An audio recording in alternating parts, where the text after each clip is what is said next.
Here is how to clean iPad's Magic Keyboard. When cleaning our products, our goal is to 1. Clean them, obviously, 2. Not damage them along the way, and 3. Not void the warranty. So in order not to damage or void the warranty, we should follow Apple's guidelines on this.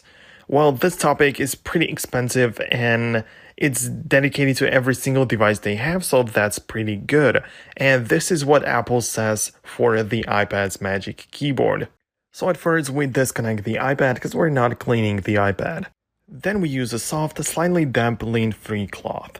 A lint-free cloth is pretty much the microfiber cloth, the soft one that's also used to wipe your glasses and screens. It's not the regular tissue that's used to wipe your nose. Those contains little particles that could theoretically scratch the screen and other parts, so this isn't advised to use on the technology. So the microfiber cloth may be used to wipe the outside and inside areas of the keyboard as advised.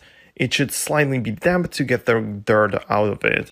Yeah, Apple also kind of mentions some disinfectant products and things that you can actually use. Don't submerge it. I'm gonna link to the official Apple's page for cleaning down below in the description. So make sure you follow that, of course. But the most important part of the keyboard are the actual keys. You touch them all the time, perhaps even with greasy fingers, so that's why we need to focus on them. It's really difficult to get in there in between the keys using regular cloth. That's why I personally use Q-tips to reach all areas of the keyboard. I use a couple of them every cleaning session. They're really soft, so I don't worry about damaging the keys. It's not officially advised by Apple to use Q-tips, so only use it if you want to, but I find this to work well. A slightly wet Q-tip is being used to clean the surface of each individual key. I have to disconnect the iPad, like I said, of course, so I don't press something accidentally. That's a big advantage over the MacBook, which has to be turned off before cleaning compared to the iPad, which can be disconnected easily and at any time. I clean each key and wipe it with the cloth. So I just remove the dirt and wipe it out using the cloth. I do this individually for every single key until I'm satisfied with the result.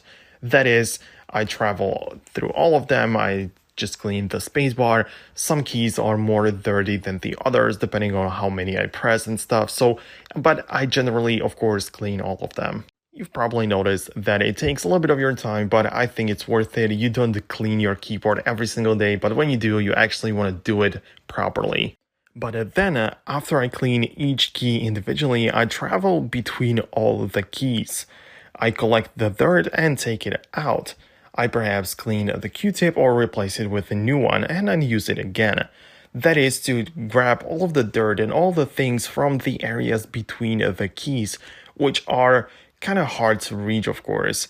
And I have to make sure that I travel through every gap between them to every line around every key pretty much. And also in a way that I actually collect and grab the dirty things. And also I travel in between all of the areas to cover all of the things. It takes a little bit of your time, but I think it is actually worth it. I don't know how many Q-tips you're actually going to be needing.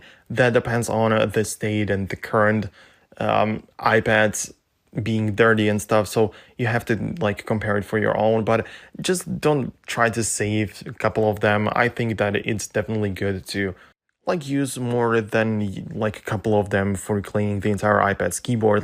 Definitely use more than you would actually think that it's necessary. And once you go through all of this, you pretty much are done with cleaning the Apple's keyboard. I wouldn't really overdo it or make it too much because you're gonna touch the keys right away and it's gonna get dirty in a month again. So I would instead do it quickly and regularly instead of really long cleaning session once a year or something. So I definitely think that the regularity is more important than cleaning it once and really overdoing it. So that would be pretty much it. Make sure again to read the description from Apple to make sure that everything is official and the way that it should be. It's linked down below in the description. But when it comes to this video, it's pretty much everything what we wanted to know and talk about here. So this is pretty much it. Thank you very much for watching. You can leave a comment saying whatever you want. I will probably reply to you. So go ahead and do that and leave a like on this one to make the video go to other people, and subscribe so you don't miss future videos. Have a great rest of the day. We can see each other in the future.